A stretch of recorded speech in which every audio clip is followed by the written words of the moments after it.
ડાકોર ખાતે જે ફાગણી પૂનમનો ઉત્સવ ઉજવવા જઈ રહ્યો છે તેમાં પોલીસ તંત્રની તૈયારીઓ પૂરી થઈ ગઈ છે. આપણે રાસ્કા મહેમદાવાદથી શરૂ કરી અને ડાકોરનો લગભગ 55 કિલોમીટરનો જે રૂટ છે જ્યાં પદયાત્રીઓ ચાલતા આવશે એ સમગ્ર રૂટ આપણે પોલીસ બંદોબસ્તથી સજ્જ કરેલ છે. તમામ પોઈન્ટ ઉપર ફિક્સ પોઈન્ટ અને ક્રોસ પેટ્રોલિંગ રાખવામાં આવ્યું છે જેથી કરીને યાત્રાળુઓને કોઈપણ પ્રકારની મુશ્કેલી ના પડે.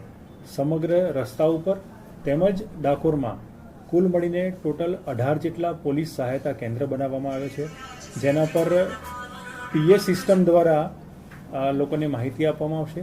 સાથે સાથે જો કોઈ પોતાના પરિવારથી અથવા તો પોતાના સંઘથી વિખૂટું થયું છે તો એ પોલીસ સહાયતા કેન્દ્ર ઉપર જઈ અને ત્યાં પોલીસની મદદ લઈ શકે છે. ડાકોરની વાત કરીએ તો ડાકોરનો જે બંદોબસ્ત છે એ ટોટલ 8 સેક્ટરમાં વિભાજિત કરવામાં આવ્યો છે જેમાં 1 SP, 15 DYSP, 32 PI, 108 PSI, 3 SRP company અને કુલ 2145 પોલીસ જવાનોનો બંદોબસ્ત એ ડાકોર ખાતે બંદોબસ્તમાં હાજર રહેશે. આ વર્ષે સરકાર તરફથી 2 ડ્રોન ફાળવવામાં આવ્યા છે એટલે આ 2 ડ્રોનનો ઉપયોગ પણ બંદોબસ્તમાં કરનાર છીએ.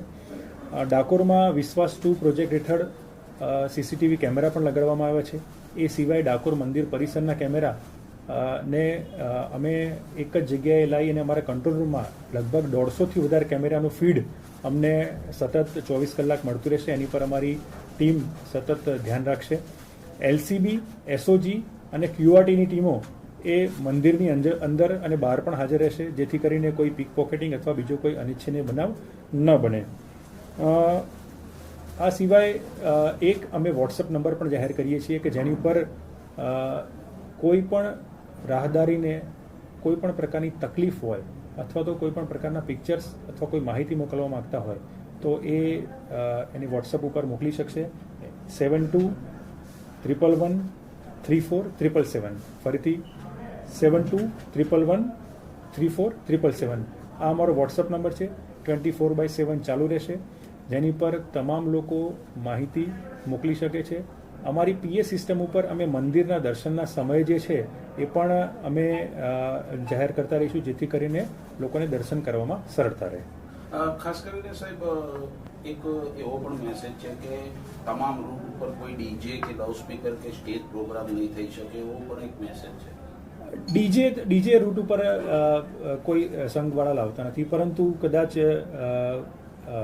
કોઈ જગ્યાએ ક્યાંય નાના મોટા સંઘ હોય એ પોતાની સાથે નાનું લાઉડ સ્પીકર લઈને આવે તો એમાં કોઈ પ્રતિબંધ છે નહીં.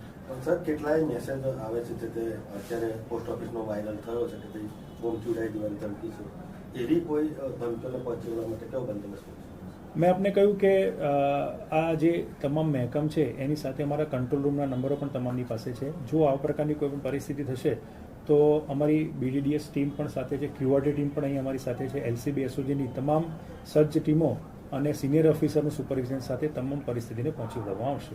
સાહેબ, કોઈ મંત્રી કે સીએમ સાહેબ કે કોઈ મુલાકાત લેવાના હોય એવો કોઈ મેસેજ? હાલ પૂરતો તો કોઈ મેસેજ નથી. મિનિસ્ટર્સ આવશે, જ્યાં આપણે કલ્ચરલ કાર્યક્રમ છે ત્યાં મિનિસ્ટર્સ આવશે, પણ હજુ એમનું એક્ઝેક્ટ કોણ આવશે ને ક્યારે આવશે એ કાર્યક્રમ અમારી પાસે નથી.